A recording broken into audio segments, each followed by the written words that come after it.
Okay, so I said I would go through like how to fuck around with tweets using inspect. I don't know. This is just kind of a thing I've had kicking around for a while as like a thing that's like, probably should go over this at some point. I'm sure there's other people who have made like resources for it, but here we go.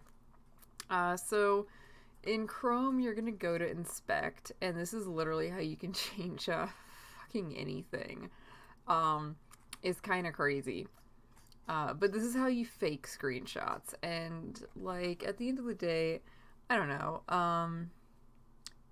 You could say that, well, showing people how to do this means that they're gonna do it. Well, also, showing people how to do this means that they know how easy it is to do and hopefully will like fact check stuff. Um, but here's the text of the tweet.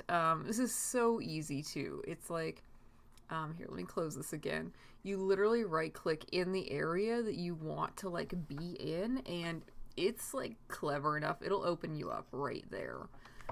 So this is a test of fake screenshots.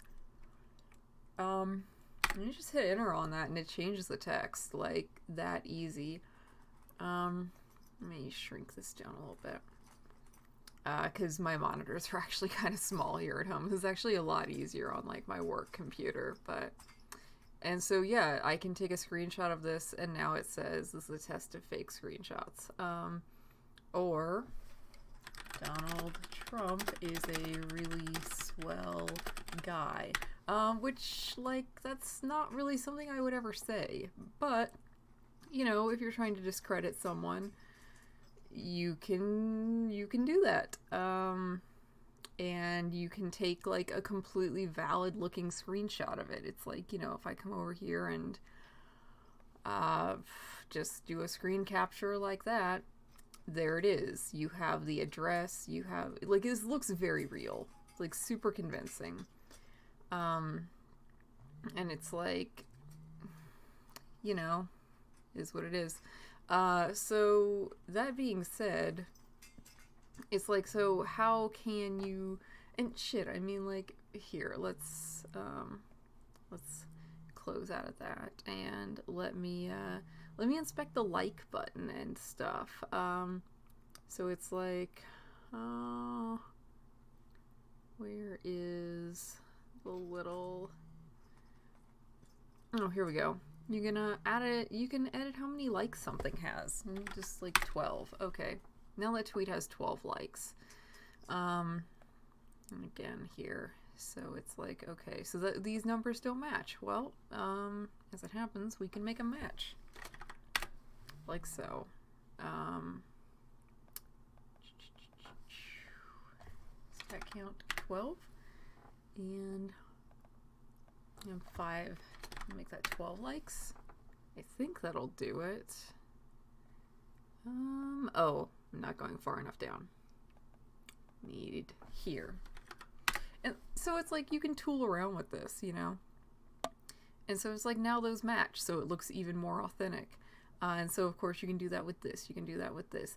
You can even, if you're clicking around.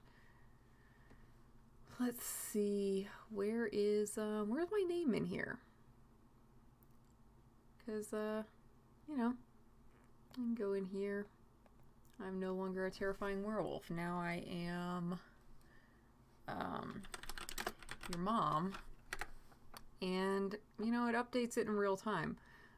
So, that's pretty much it. I'm not, like, trying to, like, rock anyone's world here, but I am trying to show you that this is super easy, honestly, for really any layperson who has, like, a sufficiently, like, dev-friendly, web browser to do. And it's like, even when I minimize that, all of that stays. So I can take a whole screen grab that shows everything, and it looks real. I mean, except for this. But we can actually get into even how to fix that, It's like you just have to,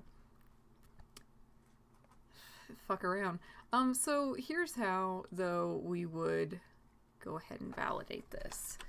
So we open up a new tab, and literally you're just gonna search the text of the tweet. Versus the other thing, Donald Trump is a really swell guy. And that text doesn't appear anywhere on the internet. Now, I mean, obviously there's some weaknesses. If it's a locked account, a little harder to do that. In fact, if they were always locked, you can't. And that's where you just kind of have to use, like, okay, what's my discernment on this? Like, do I know this person? Does the person who's doing this have anything to gain by doing it? I don't know. You know? The internet is a pretty wild place, and just learning some general media literacy is a really good thing to do. Like, I remember when we didn't have browsers that had, like, features like this, and it was a lot harder to do stuff like this. You know, you had to have, like, at least decent Photoshop skills, or, you know, you could save down a page's source code and you could actually just manually alter it. It wasn't as easy, though, and not as many people knew how to do it. And also, I think the internet was a really different atmosphere. But all that being said, it's just really easy to doctor things. So, you know, just because someone has a screenshot of something, don't sit there and take that as, you know, the gospel truth. Anyway, that's all. Thanks, y'all.